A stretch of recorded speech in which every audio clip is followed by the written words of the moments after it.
अस्सलामुअलैकुम viewers, welcome to my channel doctor of medicine, जिसमें आज मैं आपको माइकोना जीबी क्रीम के बारे में रिव्यू दूंगी।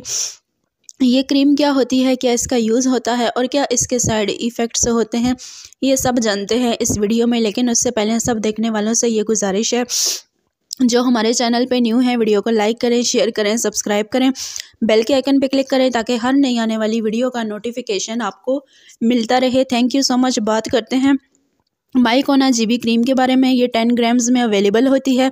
वेलर फार्मास्यूटिकल्स की प्रोडक्शन होती है और इसकी प्राइस 100 के आसपास होती है।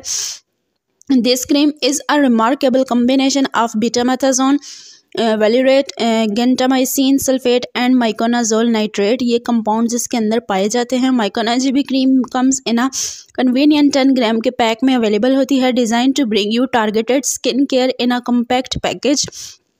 Its cream form ensures easily application and absorption, allowing the active ingredients to penetrate deeply and effectively into the skin। ये था ओवरऑल इसका इंट्रोडक्शन। अब हम बात करते हैं इस क्रीम के यूजेस के बारे में कि कौन सी कंडीशंस में आप इसको इस्तेमाल में ला सकते हैं। ये क्रीम बेसिकली फंगल इन्फेक्शन को ट्रीट करती है, उसके साथ साथ ये बैक्टीरियल इन्फेक्शन के लिए भी बहुत बेस्ट होती है। अगर आपकी स्किन में इन्फ्लामेशंस हैं, यानी कि सोजन है, आपकी स्किन इवन टोन नहीं है या इन्फ्लामेशन उसमें ज़्यादा है, या सम टाइम ऐसे होता है कि बॉडी का कोई पार्ट जो है वो स्वेलिंग कर रहा होता है, तो उस कंडीशन में आप अप्लाई कर सकते हैं।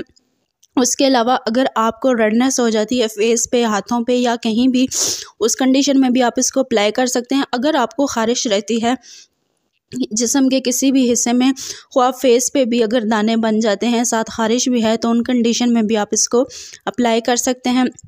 यानी जहाँ कहीं भी बैक्टीरियल या फंगल इन्फेक्शन आपको निकला हो, उन कंडीशन में आप इसको अप्लाई कर सकते हैं। उसके अलावा एक्ने और पिंपल्स पे भी आप इसको लगा सकते हैं।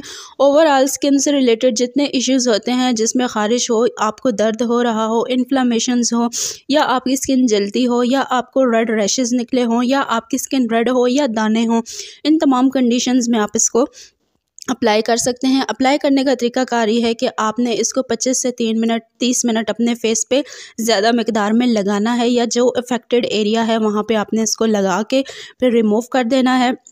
अब हम बात करते हैं साइड इफ़ेक्ट्स के बारे में कि अगर आप इसको लगाते हैं तो आपको क्या क्या साइड इफ़ेक्ट्स हो सकते हैं। इसमें आपकी स्किन इरिटेट कर सकती है, यानी आपको अपनी स्किन के ऊपर बेचैनी सी हो सकती है, या इरिटेशन हो सकती है, या सम टाइम आपको ऐसा लगेगा कि कुछ चुभ रहा है। ये साइड इफ़ेक्ट्स में ज़्यादातर पेशेंट्स में देखा गया है। उसके अलावा साइड इफ़ेक्ट्स में ये भी देखा गया है कि आपकी स्किन ड्राई हो सकती है, बिल्कुल खुश्क हो सकती है, पैच बन सकते हैं उसके ऊपर। उसके अलावा आपको थिनिंग ऑफ द स्किन हो सकता है, यानी आपकी स्किन आपको बहुत ही पतली महसूस हो सकती है। उसके अलावा एक्नी या स्किन बम्स आपको निकल सकते हैं। अफेक्टेड एरिया पे लगाने से पहले, जो ज़्यादा मुतासिर एरिया हैं उन पे लगाने से पहले आपने अपने फिजिशियन से कंसल्ट कर लेना है। और अगर वीडियो पसंद आई हो तो हमारे चैनल को सब्सक्राइब करें। Thank you so much.